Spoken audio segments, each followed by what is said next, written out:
Microsoft Copilot tutorial, use it better than 99% of users. Now, Copilot is available to more people than most any other AI tool. It's built into Windows, into Microsoft 365, into Teams, into Edge, and into Office applications that millions of people are pretty much using every day. And yet, the most people who have access to it use a tiny fraction of what it can actually do. And they've clicked the Copilot button a few times, got a response that was okay, but not remarkable, and went back to doing things the same way they always have. Now, the gap between what most people experience with Copilot and what it's actually capable of isn't a capability gap, it's a usage gap. So, Copilot with generic prompts produce generic output. Copilot used with the right techniques in the right context with the right instructions produces outputs that genuinely changes how much you can accomplish in a given day. Now, this tutorial is what puts you in the top 1% of Copilot users. The specific techniques, the underused features, and the integration points that most users never discover. Now, before going into techniques, it is important to clarify which Copilot you are actually working with, because Microsoft has used the Copilot name across multiple distinct products that work differently. Now, Copilot at copilot.microsoft.com or the Windows taskbar is the consumer of AI assistant powered by GPT-4 and Bing integration. It is available free in a limited form and in a more capable form through Microsoft 365 Personal and Family subscription. Now, Microsoft 365 Copilot, the paid add-on for business Microsoft 365 plans, is a fundamentally different product. It connects to your organization's data, your emails, documents, team conversations, and calendar, and works within the Microsoft 365 apps at an integrational level that the consumer version doesn't reach.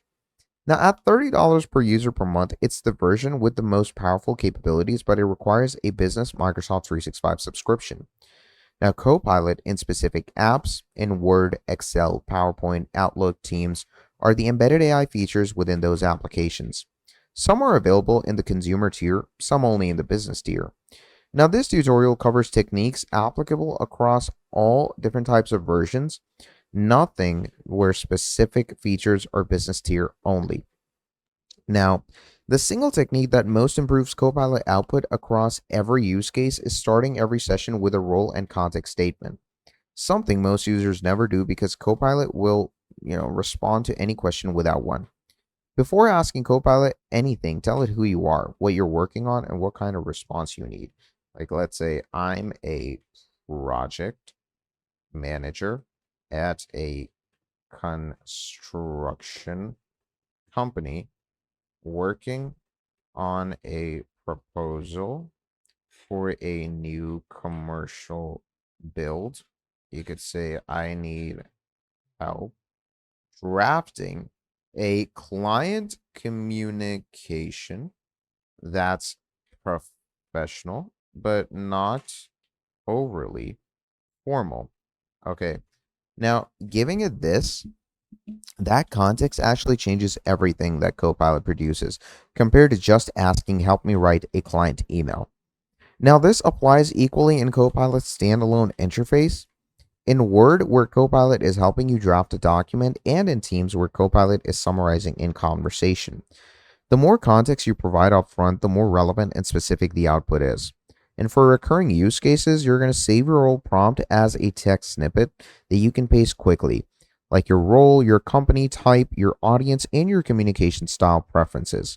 Now, starting every Copilot session with a consistent role prompt produces consistently better output than starting from scratch each time. Most Word Copilot users have used the draft generation feature. Describe what you want to write and receive a drafted summary. Now, you can summarize documents and pretty much open any long document by clicking the Copilot button. So, for example, I'm going to come right here and I'm going to go ahead and click on Add Image or File. And this is where you can literally go ahead and add any image or any file for yourself if you want to. So let's say I'm going to come right here to, let's say, this file right here. Okay, so we have this. You're going to go ahead and paste it. You're going to wait for it to upload. Now, this is a big PDF. It has a lot going on. So I'm going to go ahead and hit summarize. Okay, you can be more specific, but right now I'm just going to tell it to summarize. and it's going to open up any long document and give you the summary. For a 30-page report, this gives you a usable overview in 30 seconds, and for a document you've been avoiding reading because of its length, Copilot's summary is still amazing. So, as you can see, it will say that the document is still being processed, so you can go ahead and wait for it as you go on. But as you can see, it goes ahead and gives you a concise overview. You can even go ahead and start asking questions about the document. You can query a document's content in natural language, like what does this contract say about intellectual property, or what are 3 main recommendations in this document, etc. You can rewrite it for different audiences and generate from different outlines as well if you want to. Okay. Then, of course, using Copilot inside of other apps is also something pretty incredible. So basically, if you have the Microsoft 365 Office suite, you can use Copilot inside of Microsoft Word, Microsoft PowerPoint, Microsoft Teams, Microsoft Excel, and so on. The 365 Copilot integration with Teams is where the organizational data access becomes the most visible. So if you go ahead and open up your Microsoft Teams, and once we go into it, you're obviously going to want to make sure to be logged in with the Microsoft Office 365 account that you have the subscription bought on. And whenever you log in with that specific widget where the subscription is bought, you can pretty much go ahead and work along with it pretty easily. It's pretty simple and pretty straightforward. You can first of all get meeting recaps where when Copilot is enabled in a Teams meeting, it transcribes and analyzes the full meeting. And after the meeting ends, the recap includes a summary of topics discussed, decisions made, and action items assigned, along with attribution for who said what. Okay. And just as so, you can pretty much use Copilot inside of your Teams just from this section right here. You can query different meetings as well. So in the meeting recap, you can ask specific questions, what was decided about, some random budget, etc.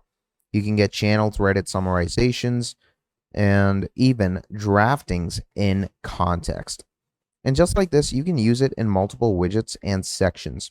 So using Microsoft Copilot better than 99% of users comes down to 3 habits: providing role and context before every session, using different types of analysis and transformational features, and iterating on output rather than accepting the first response. Apply these habits consistently, and you're going to be the best user for Microsoft Copilot. So that is how we're going to be using Copilot for ourselves. Now, if you want to know anything, do let me know down in the comments and I'll be answering all of your questions. Like the video, subscribe to the channel, and I'm going to be seeing all of you in the very next video. Have a great day. I'll see you next time. Goodbye.